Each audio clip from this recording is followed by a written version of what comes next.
Hi friends, welcome to AVS all in one channel. ఈరోజు ఈ వీడియోలో ఓలిగి రసం ఎలా తయారు చేయాలో చూద్దామండి.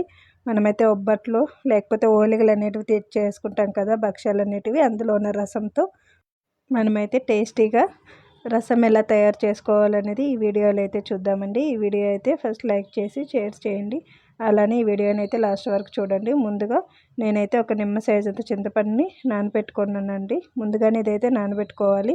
తర్వాత ఒక ప్యాన్ పెట్టుకొని అందులోకైతే ఆయిల్ కావాలన్న వాళ్ళు వేసుకోవచ్చు, లేదంటే డ్రైగా కూడా ఫ్రై చేసుకోవచ్చు అండి. 1.5 టేబుల్ స్పూన్ అంత జీలకర్ర వేసుకున్నాను. అలానే మిరియాలు, ఇప్పుడు ఇక్కడ మిరియాలు కూడా యాడ్ చేసుకోవాలండి. మిరియాలు కూడా 1 టేబుల్ స్పూన్ అంత వేసుకున్నానండి. సో ఇవి రెండే మెయిన్ ఇంగ్రీడియంట్స్ అండి. ఇవి రెండు బాగున్నాయి అనుకోండి, మనకైతే రసం అనేది చాలా టేస్టీగా ఉంటుంది. జస్ట్ ఒక చిటికెడంతా మెంతి కూడా యాడ్ చేసుకోవాలండి. సో ఇక్కడ నేను మెంతి కూడా యాడ్ చేసుకున్నాను. అంతా చేసుకున్న తర్వాత బాగా ఫ్రై చేసుకోవాలి. జస్ట్ లైట్ కలర్ వచ్చేంత వరకు ఫ్రై చేసుకొని మనమైతే వీటినన్నింటినీ ఒక మిక్సీ జార్లోకి అయితే తీసుకోవాలి.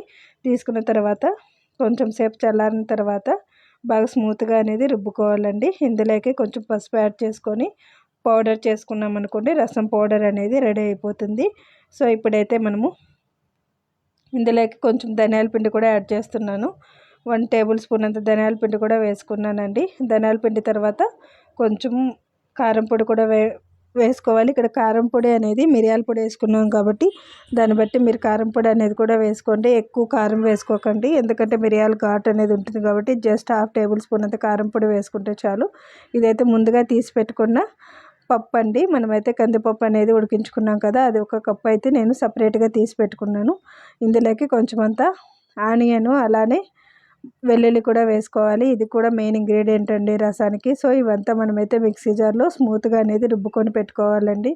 ఇప్పుడైతే నేను చింతపండు రసంలోకి ఒబ్బట్లు చేసి పప్పు రసం అయితే పోసుకున్నాను. సో అందులోకి నేనైతే ముందుగా మిక్సీ జార్లో స్మూత్గా రుబ్బుకొని పెట్టుకున్న పేస్ట్ని కూడా యాడ్ చేసేసుకున్నానండి. సో ఇలా యాడ్ చేసుకున్న తర్వాత సేమ్ మనమైతే దేంట్లో అయితే ఒబ్బట్లు చేసామో అదే ప్యాన్లో మనము కొంచెం ఆయిల్ వేసుకొని పెట్టుకోవాలి. ఇక్కడైతే నేను తిరగవాతకి ఒట్టిమిరపకాయలు అలానే కొంచెం కొత్తిమీర, కరివేపాకు, వెల్లుల్లి అలానే ఆనియన్ అనేది కట్ చేసుకొని పెట్టుకొని దంచుకొని అయితే పెట్టుకున్నానండి. సో ఇప్పుడైతే నేను ఇందులోకి కొంచెం సాసులు అలానే జీలకర్ర, ఇంగువ అనేది కంపల్సరీగా వేసుకోండి, ఎందుకంటే గ్యాస్ట్రిక్ అనేది రాకుండా ఉంటుంది పప్పు రసం కాబట్టి. సో ఇప్పుడైతే ముందుగా చూపించిన తిరగవాత కావాల్సిన ఐటమ్స్ అన్నీ ఇందులోకి వేసుకోవాలండి. వేసుకొని ఫ్రై చేసుకోవాలి. ఇప్పుడు ఇక్కడైతే మనము ఈ తిరగవాత అనేది బాగుంటే మనకైతే ఫ్రై అనేది రసం అనేది చాలా టేస్ట్గా ఉంటుందండి. బాగా ఫ్రై చేసుకోవాలి. సో ఇప్పుడు ఒట్టిమిరపకాయలు లైట్గా ఫ్రై అయిన తర్వాత ఇందులోకి ముందుగా రెడీ చేసి పెట్టుకున్న మనమైతే రసం అయితే పోసుకోవాలి. ఇప్పుడు ఇక్కడ మనము ఉంటలు లేకుండా బాగా నీట్గా కలుపుకోవాలండి. ఇక్కడే మనము బెల్లం కూడా యాడ్ చేసుకోవచ్చు, లేకపోతే ఆల్రెడీ ముందుగా ఒబ్బట్లకి రెడీ చేసి పెట్టుకుంటాం కదా పూర్ణము, అది కొంచెం కలుపుకున్నా కూడా సరిపోతుంది. ఇష్టం లేని వాళ్ళు స్కిప్ చేయొచ్చు. రసానికి సరిపడే సాల్ట్ అంతా వేసుకొని మూత పెట్టుకోవాలండి. ఇప్పుడు ఇక్కడ మూత పెట్టుకొని కొంచెం సేపు అయితే తెరలనివ్వాలి. మనకైతే బుడగలు వస్తాయి, రసం అయితే పొంగుతుందండి. ఎక్కువ క్లోజ్ చేయకండి మూతను అనేది, కొంచెం లైట్గా ఓపెన్ చేసి పెట్టుకున్నాం అనుకోండి పొంగకన్నా ఉంటుంది. సో ఇప్పుడైతే ఇక్కడ చూసారా బుడగలు వచ్చి మనకైతే రసం అయితే ఉడుకుతుంది. యాక్చువల్గా ఇక్కడ రసం అనేది బాగా ఉడకాలండి. ఇది ఎక్కువసేపు ఉడికినట్టయితే మనకైతే 2 days ఉంటుంది. అలానే చాలా టేస్టీగా ఉంటుందండి. ఈ రసం అనేది చేసిన హాఫ్ డే కాకుండా అదే రోజు నైట్ తిన్నామంటే మనకైతే చాలా టేస్ట్గా ఉంటుంది. అందులోనే జీలకర్ర, మిరియాలు అంత రసానికి పట్టుకొని టేస్ట్ అనేది చాలా సూపర్గా ఉంటుంది. వైట్ రైస్లోకి అయితే చాలా మంచి కాంబినేషన్ అండి.